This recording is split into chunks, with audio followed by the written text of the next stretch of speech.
Andy Johnson. We are looking at segregated instruction versus inclusive classroom instruction. PL 94-142, this wonderful law, least restrictive environment. Last sentence is important. To the greatest extent possible, students with special needs are to be educated in a general education classroom.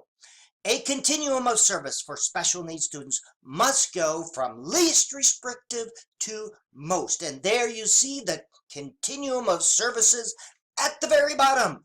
Full-time in a gen ed classroom, education specialists consult with a gen ed teacher. Special education teachers right there to design instruction. That is the goal, to keep all students in a gen ed classroom, not to send them down the hall or treat them like broken little toys sent off to Santa's workshop.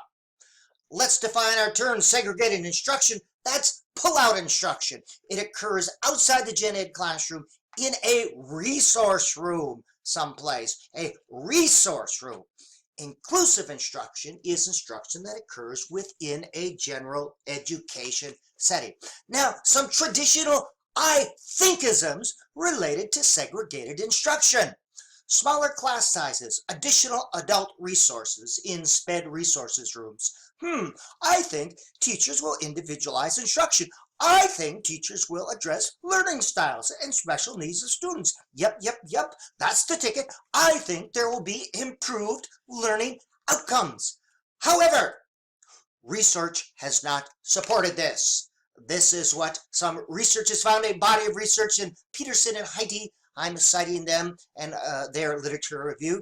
Teachers in SPED resource rooms very often teach reading, and I'm looking at literacy specifically, using whole class instruction, one size fits all. Everyone gets the same thing. Students of varying reading levels were given the same reading material, not material based on their reading level. BASOs were used as a primary source of reading material, and there was very little individualized, small group, or differentiated instruction. So the ideal was not being realized. However, in inclusive classrooms, it is found that students encounter greater academic expectations. We expect all students to learn and succeed. Richer learning environments. They're exposed to more effective teaching strategies and are exposed to modeling by their more able peers. That's the advantage. Students with disabilities had more positive academic learning outcomes in an inclusive setting. More time in inclusive classrooms led to more improvements in academic growth for students with intellectual disabilities when compared to segregated pull-out instruction. Inclusive classrooms resulted in stronger achievement of IEP goals. And reading instruction. In special education setting, students rarely get access to expert intensive reading instruction. The reading experts are not in a special ed classroom. They are the reading specialists or the elementary education teachers.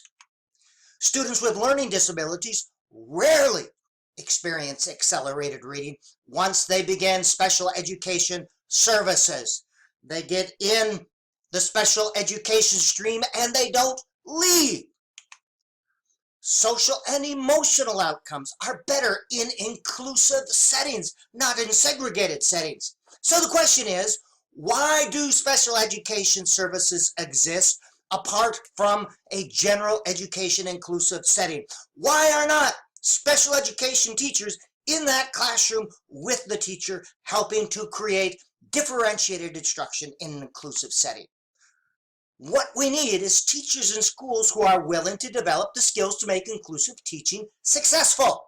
That means faculty training, that means administrative leadership, and in-class assistance. We cannot expect gen ed teachers to magically know how to do this. It takes help, people. Legally and ethically, students should not be segregated unless there's clear evidence of superiority for segregated classrooms and programs. And thus far, in general, as a whole, there is not. And you can look at some of the sources used right there and some of the sources used right there.